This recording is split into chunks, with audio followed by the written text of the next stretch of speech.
আমাদের আচার, ব্যবহার, কথাবার্তা এসবের উপরে আমাদের ব্যক্তিগত জীবনের অনেক গুরুত্বপূর্ণ বিষয় নির্ভর করে থাকে।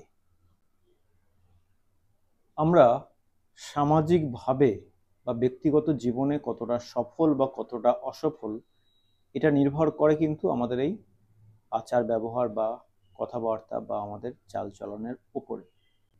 এখন আমাদের যদি এই সকল বিষয়গুলোর মধ্যে কোনো রকম ঘাটতি তৈরি হয়, অর্থাৎ আপনি আমার সাথে খুব নম্রভাবে কথা বললেন কিন্তু আমি আপনার সাথে খুব খারাপ ব্যবহার করলাম, বা আপনি আমার কাছে অ্যাজ এ গেস্ট আপনি উপস্থিত হলেন, আমি আপনাকে যথেষ্ট সম্মান প্রদর্শন করলাম না বা আপনাকে গুরুত্ব দিলাম না। ধরুন আপনি কোনো জনসভায় উপস্থিত আছেন, হঠাৎ করে আপনার হাতে মাইক্রোফোন ধরিয়ে দেওয়া হলো, আপনি কোনো বক্তব্য রাখতে পারলেন না বা রাখলেন তো কিন্তু অনেক নিজের মতন করে আপনি বলতে পারলেন না, বা কোনো এক আলোচনা সভায় আপনি অনেক কিছু বলতে চাইছেন, আপনার মনের মধ্যে অনেক কিছু প্রশ্ন জাগছে বা অনেক কিছু বক্তব্য আসছে, কিন্তু আপনি সাহস করে প্রকাশ্যে আপনি বলে উঠতে পারছেন না। এর সব কিছুই ঘটে থাকে আমাদের থ্রট চক্রা অর্থাৎ কণ্ঠচক্রা, বা যেটিকে আমরা বলি বিশুদ্ধি।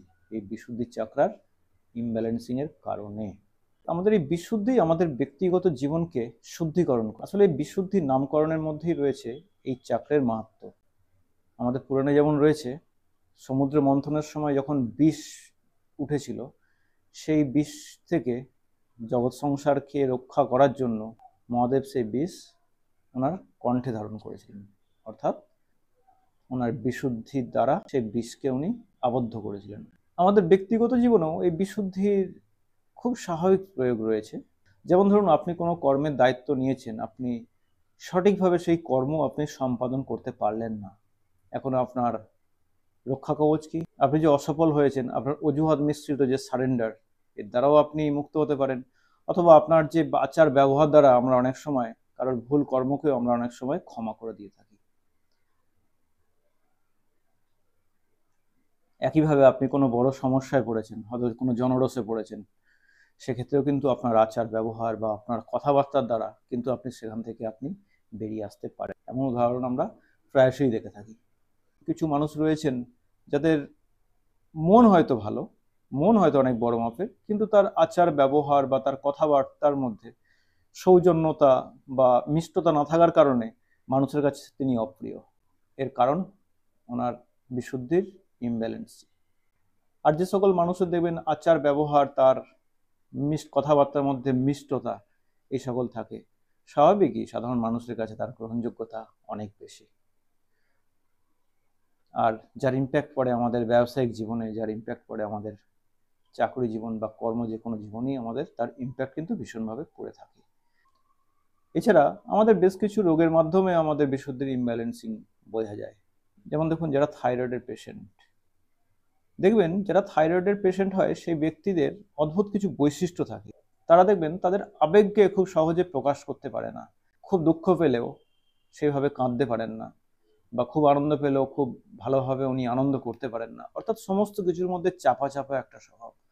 আসলে কি হয়, আমাদের এই যে থ্রট চাকরা, এর খুব নিকটেই রয়েছে আমাদের থাইরয়েড গ্ল্যান্ড। এই থাইরয়েড গ্ল্যান্ড থেকে থাইরক্সিন হরমোন নিঃসৃত হয়। অর্থাৎ আমাদের মনের ভেতর যখন কোনো আবেগের সঞ্চার হয়, তখন এই থাইরয়েড গ্ল্যান্ড স্টিমুলেট হয় এবং থাইরক্সিন হরমোন নিঃসৃত হয়।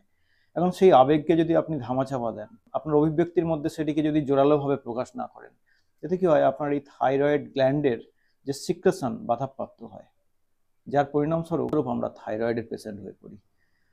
তাই থাইরয়েডের রোগীর ক্ষেত্রে খুব সহজ পরামর্শ, নিজেকে নিজেকে অতটা চেপে না রেখে নিজেকে ওপেন করুন, দেখবেন আপনার থাইরয়েডের সমস্যা অনেকটাই মিটে গেছে।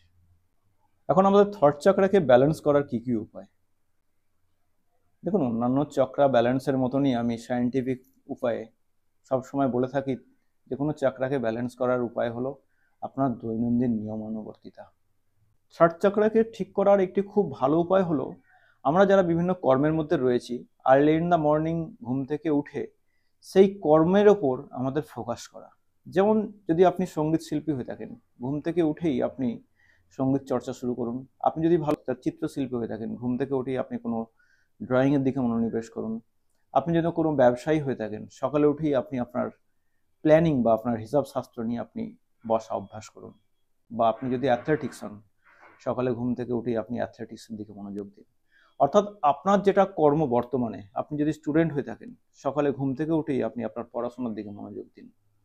অর্থাৎ যেটি আমাদের বর্তমান কর্ম, অর্থাৎ যেটি আমাদের ফোকাস, আমাদের লক্ষ্য, সেই বিষয়টির ওপর আপনি ঘুম থেকে উঠেই মনোযোগ দিন।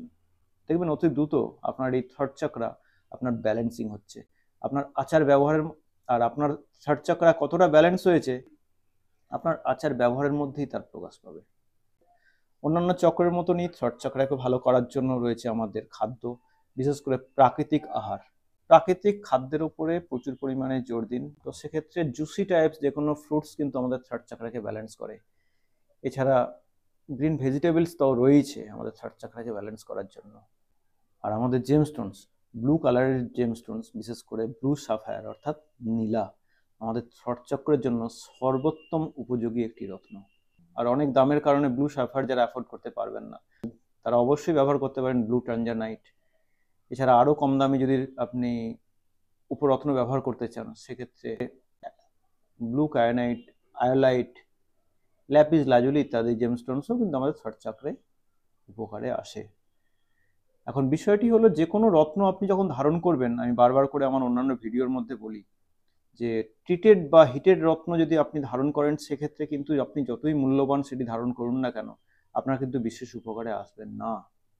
তাই আমি বারবার করে বলি, আপনি যদি রত্ন ব্যবহারের দ্বারা আপনার চাকরাকে আপনি ব্যালেন্স করতে চান, সেক্ষেত্রে অবশ্যই আপনার রত্নটি হবে আনট্রিটেড, আনহিটেড।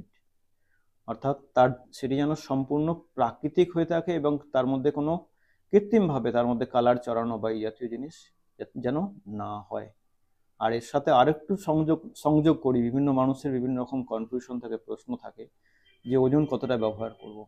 দেখুন, যে কোনো রত্ন ব্যবহার করার এর ওয়েটের কোনো প্যারামিটার হয় না। আপনার সামর্থ্য বা আপনার পছন্দের মতন যে কোনো ওজনের আপনি ধারণ করতে পারেন।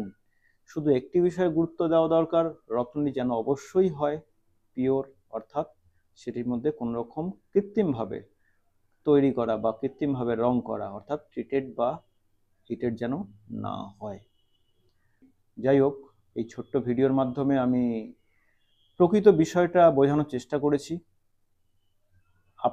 যদি আপনাদের কোনো কোয়ারিজ থাকে, আমার সঙ্গে যোগাযোগ করার ইচ্ছা থাকে, অবশ্যই আমার স্ক্রিনে দেওয়া যে নাম্বার রয়েছে সেই নাম্বারে আমার সাথে যোগাযোগ করবেন।